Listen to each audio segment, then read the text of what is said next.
കേന്ദ്ര സർക്കാർ കേരളത്തോട് കാണിക്കുന്ന അവഗണനയ്ക്കെതിരെയും വന്യജീവി നിയമം ഭേദഗതി ചെയ്യണമെന്ന് ആവശ്യപ്പെട്ടുമുള്ള സിപിഎമ്മിന്റെ കാൽനട പ്രചരണ ജാഥ കവളങ്ങാട് ഏരിയയിൽ പര്യടനം തുടരുന്നു.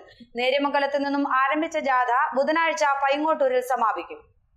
കേന്ദ്ര ബജറ്റിൽ കേരളത്തിന് അർഹമായ പരിഗണന നൽകാത്തതിൽ പ്രതിഷേധിച്ചും കേന്ദ്ര സർക്കാർ വനം നിയമം ഭേദഗതി ചെയ്യണമെന്നാവശ്യപ്പെട്ടും ഈ മാസം 25-ന് സിപിഎമ്മിന്റെ നേതൃത്വത്തിൽ BSNL ഓഫീസിന് മുമ്പിൽ ധർണ നടത്തുന്നുണ്ട്. ഈ പ്രക്ഷോഭത്തിന്റെ പ്രചരണത്തിനായാണ് കാൽനട ജാഥ സംഘടിപ്പിച്ചിട്ടുള്ളത്. കവളങ്ങാട് ഏരിയയിൽ സെക്രട്ടറി ഷാജി മുഹമ്മദാണ് ജാഥ നയിക്കുന്നത്. നേര്യമംഗലത്ത് ആരംഭിച്ച ജാഥയുടെ ഉദ്ഘാടനം CPM സംസ്ഥാന കമ്മിറ്റി അംഗം S സതീഷ് നിർവഹിച്ചു. ഇന്നലെയും വന്നു അമേരിക്കയിൽ നിന്നും കുടിയേറിയ ജനവിഭാഗങ്ങളെ കൊണ്ട് പ്രത്യേക വിമാനം. അമേരിക്കയിലേക്ക് കുടിയേറിപ്പോയ മനുഷ്യർ, ലോകത്തിന്റെ വിവിധ കേന്ദ്രങ്ങളിൽ നിന്നും കുടിയേറിപ്പോയ മനുഷ്യരുണ്ട്. അതിൽ ഇന്ത്യക്കാരുമുണ്ട്. ഇന്ത്യക്കാരായ കുടിയേറ്റക്കാരെ നരേന്ദ്രമോദിയുടെ സുഹൃത്തായ ട്രംപ് അവിടെ കയ്യാമം ചെയ്ത് ഇങ്ങോട്ട് അയച്ചു, കയറ്റി അയച്ചത് എങ്ങനെയാണെന്ന് നമ്മൾ കണ്ടു. കയ്യിലെ വിലങ്ങ് മാത്രമല്ല, കാലിലും വിലങ്ങുണ്ട്.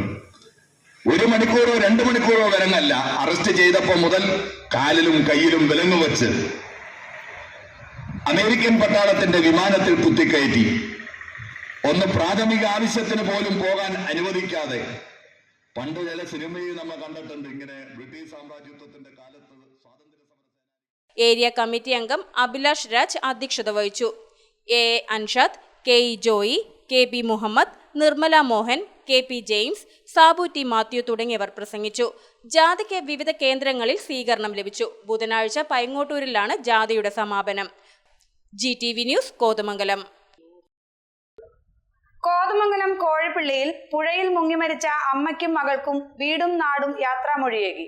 ആര്യപ്പള്ളിൽ ജോമിനിയും മരിയയും ദുഃഖസ്മരണയായി. ശനിയാഴ്ചയാണ് ഇരുവരുടെയും മരണത്തിനിടയാക്കിയ ദുരന്തം നടന്നത്.